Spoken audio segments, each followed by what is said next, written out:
YouTube, what's good with y'all, man? It's your boy Go Mill. I'm back with another video. Make sure you like, comment, subscribe, turn that post notification bell on, and let's get into it. Now, as mentioned in my last video, I talked about the quote-unquote kings of each underground genre, guys who really led a sound and really popularized it, and pretty much the best in that lane. But today, instead of underground genres, we're going to be talking about underground projects. Specifically, the best underground projects that I think we've ever seen. There's been so many waves of the underground and so many eras to go through, but if I had to pinpoint where to start, I'd probably start with Doo-Wop Kane's Underdog. Now, I caught a lot of heat for my Doo-Wop Kane video a couple months ago titled Why Doo-Wop Kane is Not Good Anymore, in which I seemingly spent about 90% of that video giving Doo-Wop his flowers and praise, opposed to the 10% to which how I feel about his music today. And yes, I still feel like that about his music. There's no denying that the 2018 project of the underground legend really set a blueprint. Doo-Wop had everybody in the underground wanting to rap like him. From the cadence, the auto-tune, the beat selection. It seemed like after that project dropped, people spent like the next 2 years trying to replicate that sound.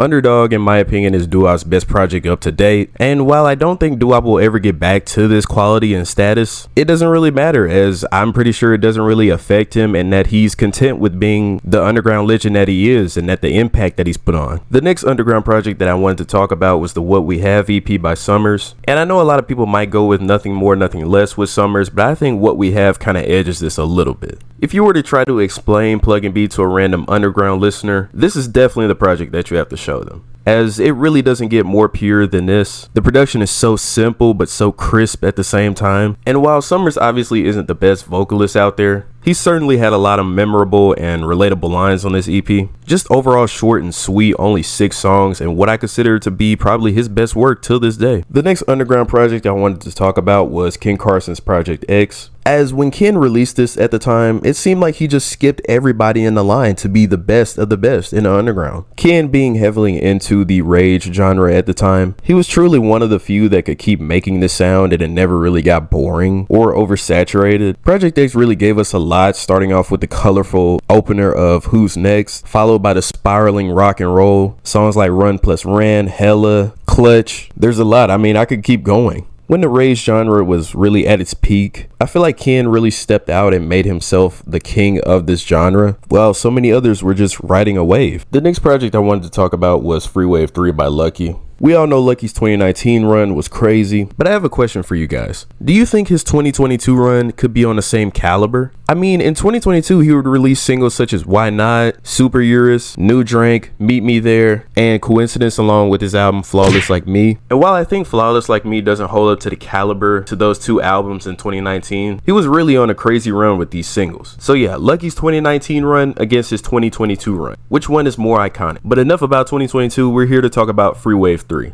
Now, Free Wave 3 definitely holds a special place in my heart. It just seemed like Lucki could not miss on this project. And the first 3 tracks on this thing are probably what I consider to be one of my favorite 3-track runs ever. From fun, memorable one-liners to nostalgia-filled instrumentals such as Glory Boy and 3D Outro. This project, along with Wake Up Lucki, really competes with me every day on which is better. Lucki obviously not being underground anymore, it's very safe to say that he was unlikely to miss during those times. The last underground project I'm going to talk about is Up To Me by Yeat. It was almost a too easy pick for me considering I talk about it a lot, but you can't really deny how good it is. Up To Me really laid Yeat's foundation out for him, with obviously the help of TikTok, but regardless, Yeat was probably going to make his way up there off the music alone. Production wise, Up To Me contains a whole lot of Red influence, and Yeat just gives me that impression that he's influenced a lot by Thug and Future. I made a hot take a long time ago, probably about 1.5 years ago, so maybe the middle of 2022. I said that Yeat's biggest inspiration and comparison was probably a Baby Future. As time has been passing on, he's kind of leaned over to the comparison more of Cardi and Thug, but judging by the recent snippets that he's put out for his new album, I think that there will be finally some Future cadence heard in this album, or otherwise I could be wrong and my take was just a Go Mill take. But yeah, that's pretty much it for this video. Make sure you guys like, comment, subscribe. Let me know if you agree with the albums listed in this video. Let me know if you think I missed any other albums that should be listed, and hey, maybe I'll do a part 2 if I think I missed any. But yeah, just let me know in the comments. It's your boy Go Mill. We out.